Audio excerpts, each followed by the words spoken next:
नमस्कार, आप देख रहे हो सर्कल न्यूज और मैं हूं आपके साथ रविंद्र सिंह उमट। जालोर सिरोही संसदीय सीट पर इस बार भारतीय जनता पार्टी ने लूंबाराम चौधरी को चुनावी मैदान में उतारा है, तो दूसरी ओर अखिल भारतीय कांग्रेस कमेटी के सदस्य वैभव गहलोत को कांग्रेस पार्टी ने टिकट देकर चुनावी मैदान में उतारा। हमारे साथ में बातचीत करने के लिए वैभव गहलोत मौजूद है, उनसे बातचीत करेंगे। सर, सबसे पहले तो आपका स्वागत। नमस्कार, थैंक यू।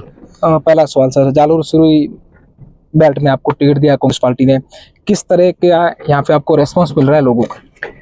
देखिए, जबरदस्त उत्साह है और जिस तरीके से एक तरह से मेरे को ऐसा लगता है कि जनता ने इस बार जालोर सिरोही सांचौर में मानस साहब एक बना लिया है कि 20 साल बहुत हुए भाजपा के, अब बदलाव करेंगे। जालोर सिरोही संसदीय सीट पर जितने भी कैंडिडेट चुनाव लड़ते हैं, चाहे वो लोकसभा का हो, विधानसभा का हो या फिर पंचायती राज या नगर निकाय, ऐसा पहली बार हुआ है कि वैभव गहलोत ने अपना चुनावी जो घोषणा पत्र है वो जारी किया है लोगों के बीच में कि अगर मैं चुनाव जीत कर जाता हूं तो ये करवाऊंगा। ये जनता को ये जानने का तो हक है ही कि वैभव गहलोत को हम वोट दे रहे हैं, तो वैभव गहलोत का आगे का क्या सोच है, हमारे लिए क्या करेगा इस क्षेत्र के लिए, और हमारे मन में इस क्षेत्र को आगे विकसित करने की क्या प्लानिंग है, क्या हमारा रोड मैप है, आगे हम किस तरीके से यहाँ के लोगों को आगे इनके जीवन को सुधार सकें, ऐसे क्या हम कदम उठाएंगे। तो ये सब मैंने इस विचार के साथ कि मैं जनता के सामने अपना ये वचन पत्र, घोषणा पत्र रखूं और उनसे आशीर्वाद लूं। अभी आप मारुआड़ा, उससे पहले जाखड़ी में आप चुनावी कैंपेन कर रहे थे, पशुपालक वर्ग से आप ज़्यादा मिल रहे थे, वो क्या आपसे कुछ मांग रख रहे थे, क्योंकि ये पूरा बेल्ट पशुपालन से जुड़ा हुआ बेल्ट है? हमने उसमें घोषणा पत्र में भी कहा है जैसा कि पशुपालकों के लिए हम कोई ऐसी नीति बनाने का प्रयास करेंगे कि यहाँ पे जो पशुपालक अपने दूध के लिए गुजरात तक जाते हैं बेचने, उनको यहीं पे उनका दूध की खपत हो, यहीं पे उनके लिए कोऑपरेटिव मूवमेंट जैसा कोई सहकारिता की तरह हम यहाँ पे लाएं उनके लिए, ताकि उनके जीवन को सुधार सकें। सामने आपके जो भारतीय जनता पार्टी कैंडिडेट है लूंबाराम चौधरी, वो बार बार कह रहे हैं कि मैं स्थानीय हूँ, तो दूसरी तरफ आप कह रहे हो कि मैं मारवाड़ क्षेत्र से ही जुड़ा हुआ हूँ। बिल्कुल, मैं खुद ही स्थानीय हूँ, मैं तो खुद ही यहाँ मारवाड़, ये सारा इलाका मारवाड़ का है, मैं मारवाड़ से ही हूँ और ये क्षेत्र मेरा ही है। सर, प्राथमिकता क्या रहेगी क्षेत्र को लेकर?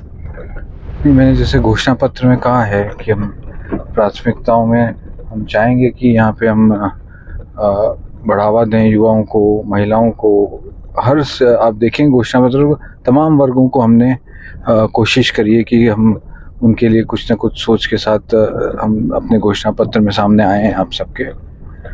चाहे विद्यार्थियों के लिए भी है, हम युवाओं के लिए 20 स्टार्टअप हर साल, तो 5 साल में 100 स्टार्टअप्स की हमारी प्लानिंग है।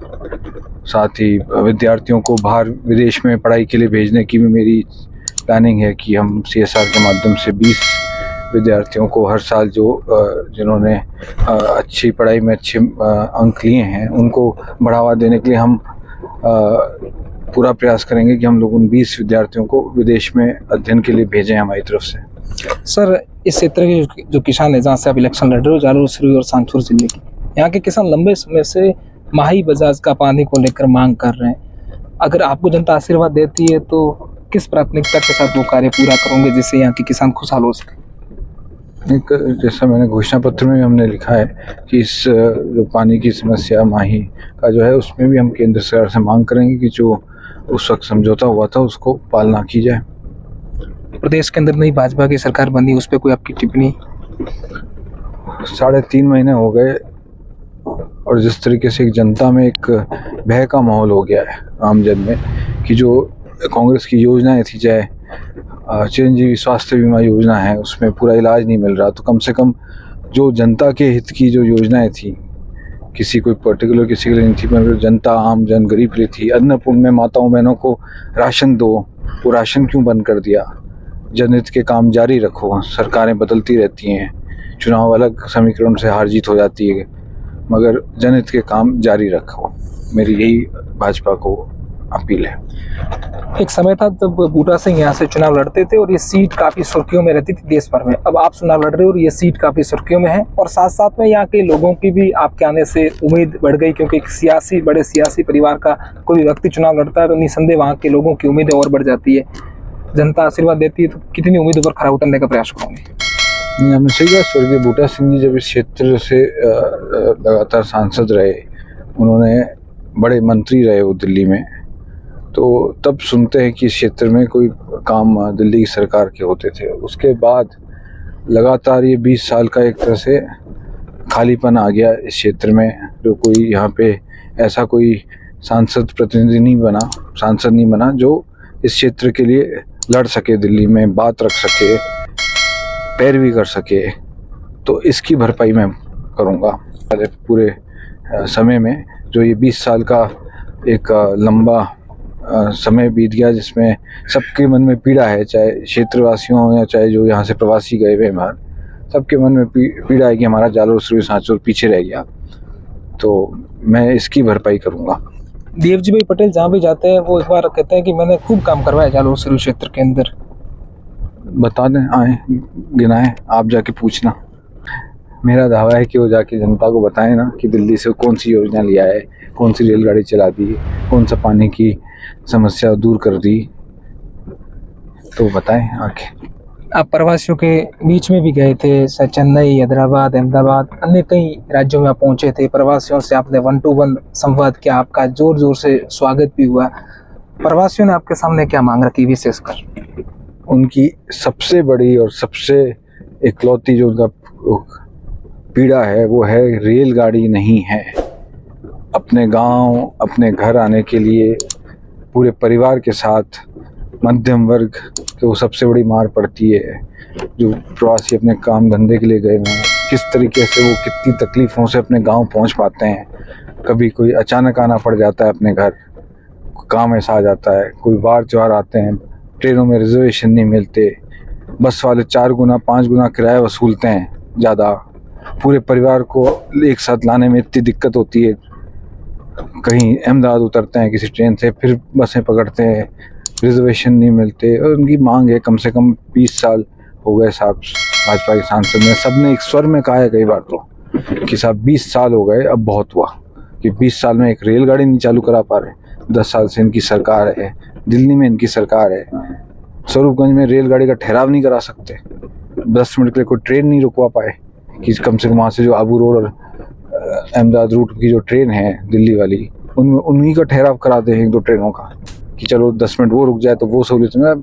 उनके मन में पीड़ा है ये बहुत बड़ी। उद्योग धंधे यहाँ पे ऐसे नहीं पनपे कि जहाँ वो वापस अपने वतन आके, अपने घर आके यहाँ कोई काम धंधा कर लें, परिवार के साथ पास में रह लें। ग्रेनाइट उद्योग नहीं पनप सका।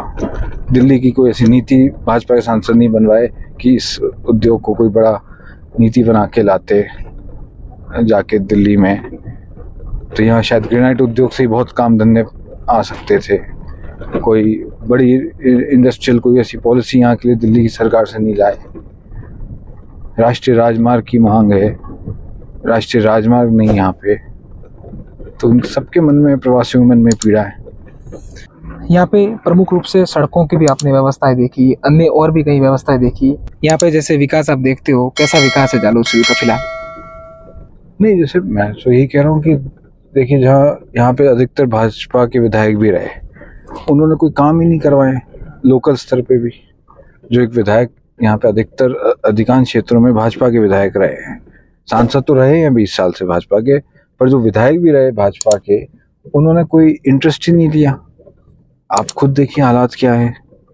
वो भी अगर इंटरेस्ट लेते, सरकारें, पार्टी की सरकारें आती जाती रहती हैं, मगर 15-20 साल बहुत बड़ा समय होता है। यहाँ के अधिकांश जगहों पे भाजपा के विधायक रहे, उन्होंने क्या दिया क्षेत्र को? लोकल स्तर पे भी उनको चीज़ों को, मूलभूत सुविधाओं को नहीं डेवलप करा सके।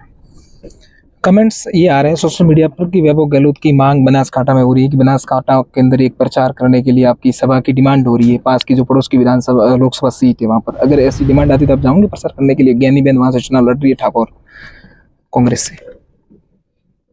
नहीं, मुझे तो अभी ऐसी जानकारी नहीं है। पार्टी अगर आदेश देगी तो ज़रूर जाऊंगा। गुजरात में अगर पार्टी कहती है कि वहाँ जाना है आपको, तो पार्टी का आदेश तो मैंने हमेशा माना है, हमेशा। चाहे 2009-8 के विधानसभा चुनाव, 2009 का लोकसभा चुनाव, कितनी सीटों पे मुझे प्रदेश कांग्रेस कमेटी से निर्देश मिले कि भाई आपको इन सीटों पे जाके प्रचार करना है। सब जगह गया हूँ। 2013 का चाहे विधानसभा हो, 14 के लोकसभा हो, हमेशा। और भी जब पार्टी ने, चाहे कोई नगर निगम के चुनाव हो, चाहे नगर पालिका हो, पंचायतों के चुनाव हो, जहाँ प्रदेश कांग्रेस ने मुझे कह दिया उसके बाद मैं कभी नहीं चूका वहाँ जाने से। अंतिम सा सवाल, एक जालोर सिरोही क्षेत्र की जनता से क्या अपील करूंगी? मैं जालोर सिरोही सांचौर की जनता से अपील करूँगा कि ये वक्त है कि हम जालोर सिरोही के विकास, सांचौर के विकास के लिए हम भाजपा को जो 20 साल खराब कर दिए, 20 साल इस क्षेत्र को पीछे धकेल दिया है, ये मौका है कि हम बदलाव करके विकास के भागीदार बने। तो ये थे वैभव गहलोत, जो कि जालोर सिरोही संसदीय सीट से कांग्रेस पार्टी के प्रत्याशी, जिन्होंने हमारे जो बेबाक तरीके से सवालों के जवाब दिए। सहयोगी रजत के साथ रविंद्र सिंह उमट, रानीगढ़।